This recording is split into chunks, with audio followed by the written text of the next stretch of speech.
दुनिया में किसी भी हिस्से में रहने वाले मुसलमान काबा की तरफ मुंह करके नमाज अदा करते हैं, जिसे किबला कहते हैं। बहुत से लोग इसकी हिकमत नहीं जानते कि ऐसा दरअसल है क्यों। क्योंकि आज से हज़ारों साल पहले का दौर कोई साइंसी दौर तो नहीं था, और ना ही आज के ज़माने की तरह इसकी हिकमत को जानने के लिए कोई साइंसी अदाद शमार और आलात मौजूद थे। बहुत से गैर मुस्लिमों को आज भी लगता है कि मुसलमान काबे को, जो कि बस एक काले रंग का क्यूब शेप का घर है, इसकी इबादत करते हैं। इसलिए वो सवाल करते हैं कि हिंदुओं की तरह जिस तरह से वो मंदिर जाकर अपने खुदाओं या फिर पत्थरों से बनी बेजान मूर्तियों की पूजा करते हैं, इसी तरह से मुसलमान काबे की इबादत क्यों करते हैं? क्योंकि वो भी तो एक बेजान पत्थर से बनी हुई इमारत है। इन दोनों के अंदर भला फ़र्क क्या रह गया?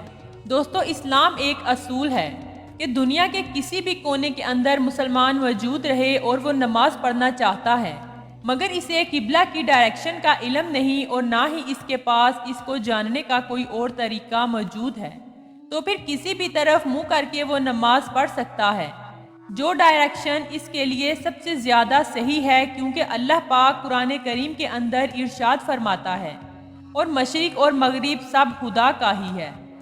सूरह अल-बकरा आयत नंबर 115 में अल्लाह तबारक व तआला का इरशाद है, तो जिधर तुम रुख करो उधर खुदा की ज़ात है, बेशक खुदा साहिब वसअत और बाखबर है। इस आयत मुबारका से हमें पता चला कि काबा की तरफ मुँह करने का मकसद मुसलमानों को मुत्तहद यानी इकट्ठा करके एक बनाना है।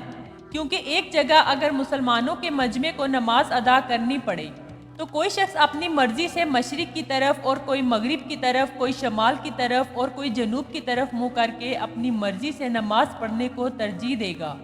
इसलिए किबला डायरेक्शन है सब मुसलमानों को एक लाइन में इकट्ठा करके लाने के लिए।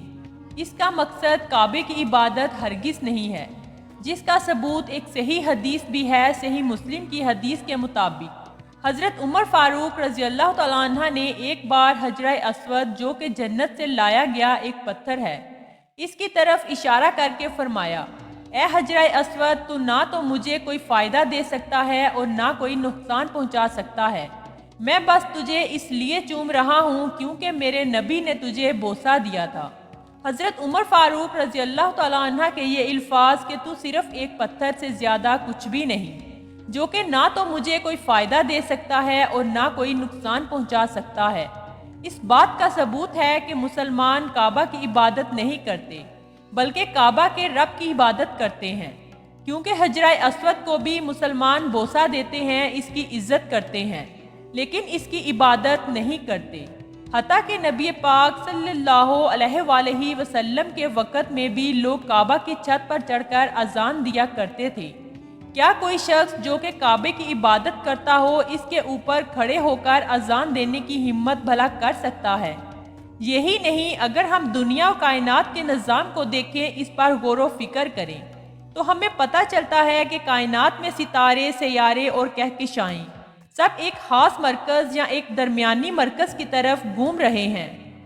ये निज़ाम भी एटम के स्ट्रक्चर तक आपको नज़र आएगा, और काबे की सूरत में भी, जहां दुनिया भर के मुसलमान एक पॉइंट सेंटर यानी कि एक मरकज़ के गिर्द चक्कर लगाकर अल्लाह ताला की इबादत कर रहे हैं।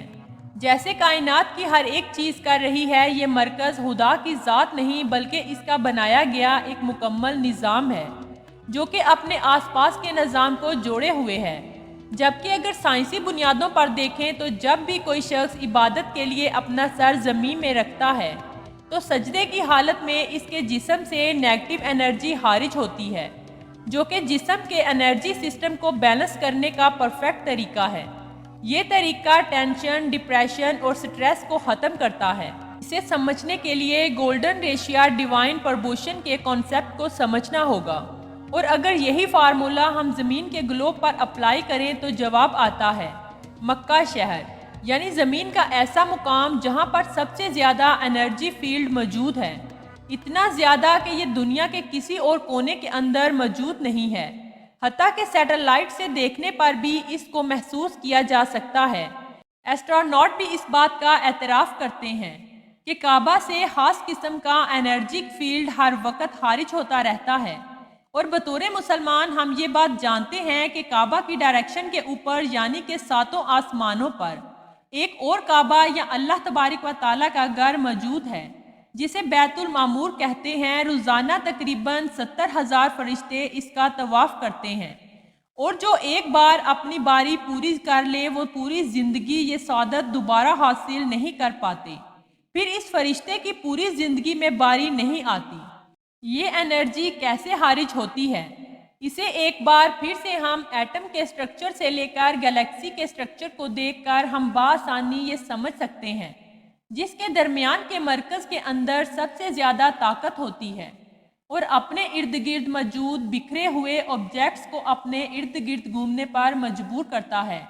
بالکل ہمارے سولر سسٹم میں بھی موجود سیارے جس کے گرد ہماری زمین موجود ہے، سورج کی پاورفل گریوٹی کی وجہ سے اس کے ارد گرد گھوم رہے ہیں، اور سورج زمین کے نیگیٹو انرجی کو لے کر اسے زمین کو پازیٹیو انرجی دے رہا ہے تاکہ زمین پر زندگی کا وجود باقی رہے۔ سورہ البقرہ میں اللہ تبارک و تعالیٰ فرماتا ہے کہ خانہ کعبہ کو لوگوں کے جمع ہونے اور امن پانے کی جگہ مقرر کیا اور حکم دیا کہ جس مقام پر ابراہیم علیہ السلام کھڑے ہوئے تھے اس کو نماز کی جگہ بنا لو، اور ابراہیم علیہ السلام اور اسماعیل علیہ السلام کو کہا کہ طواف کرنے والوں اور اعتکاف کرنے والوں، رکوع کرنے والوں اور سجدہ کرنے والوں کے لیے میرے گھر کو پاک اور صاف رکھا کرو۔